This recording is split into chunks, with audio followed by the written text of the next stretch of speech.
There is a particular kind of person everyone has met, the gentlest one in the room, the one who never raised his voice, who forgave everything, who prided himself on being nothing like his cruel father.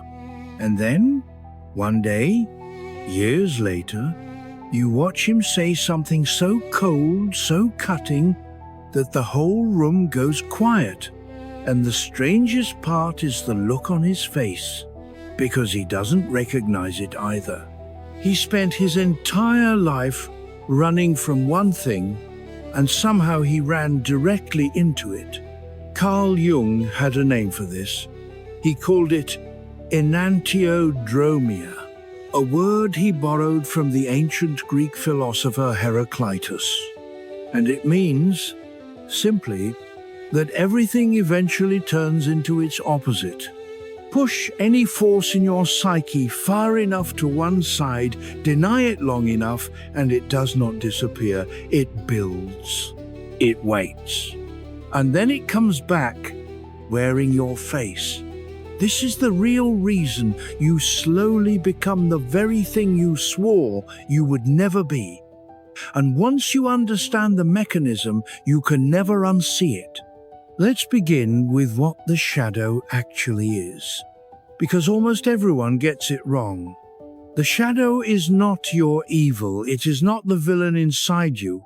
The shadow is simply everything about yourself that you refuse to become. Every trait you were punished for, every feeling you learned was unacceptable. Every part of you that didn't fit the image people rewarded. You took all of it and you pushed it down into the dark, below the reach of your own awareness. Jung said it plainly. The brighter the light, the darker the shadow. And here is the first thing that should unsettle you. The shadow is not built by doing wrong. It is built by the exact same process that builds a good personality. Think about it. A child praised endlessly for being sweet learns to bury his anger.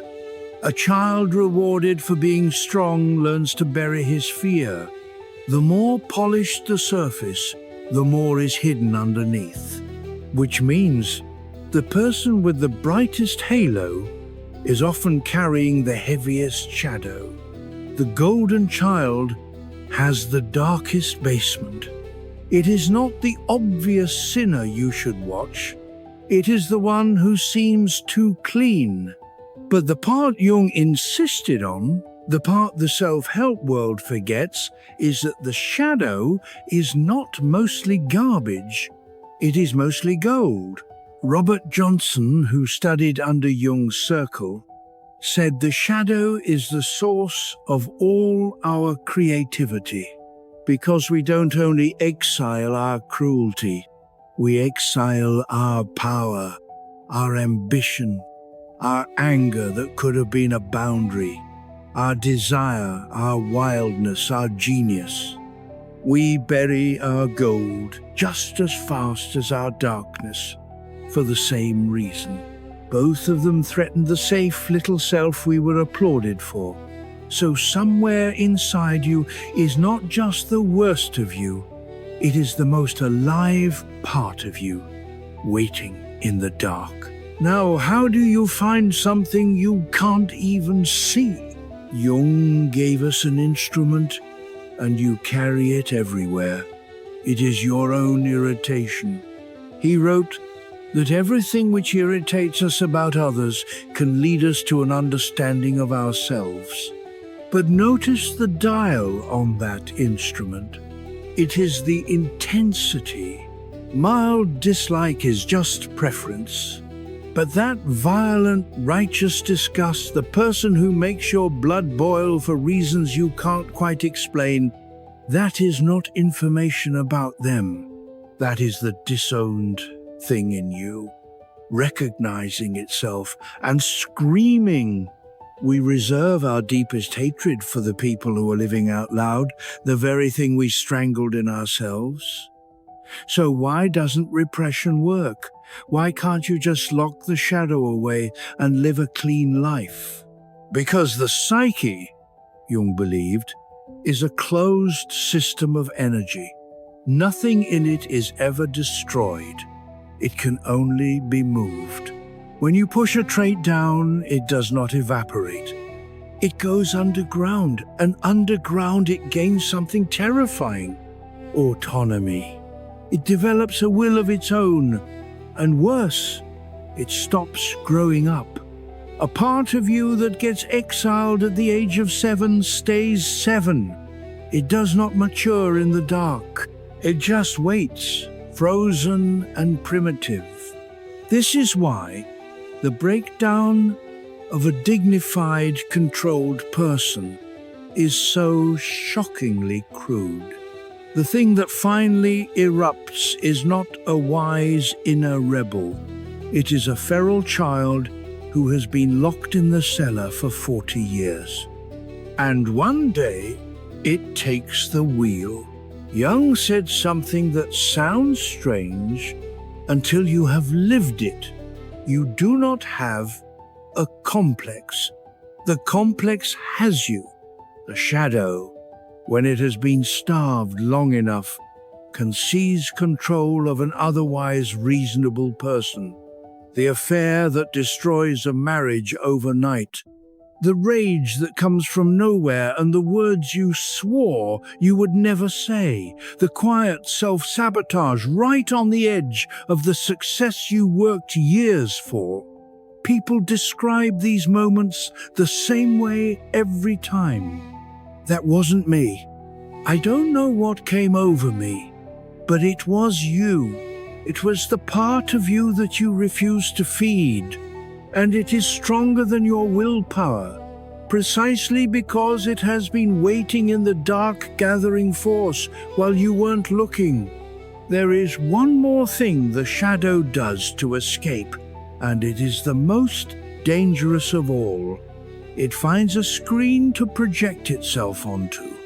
Because you cannot bear to see your own darkness, your mind casts it outward onto another person, another group, an enemy. And here is the trap. The more righteous your crusade against them, the more of your own shadow you may be hiding inside it. Jung watched this scale up from individuals to entire nations. The witch hunt, the purge, the mob that is certain the evil is always out there, never in here. The shadow, he warned, is a moral problem that challenges the whole of who you are. So, how do you actually meet this hidden self before it ambushes you? Often, Jung said, you meet it first, at night. In your dreams, the shadow tends to appear as a figure of your own sex that you find repellent. The intruder breaking into the house. The beggar you want to look away from. The dark double who unsettles you. That figure you flinch from in the dream is not a stranger.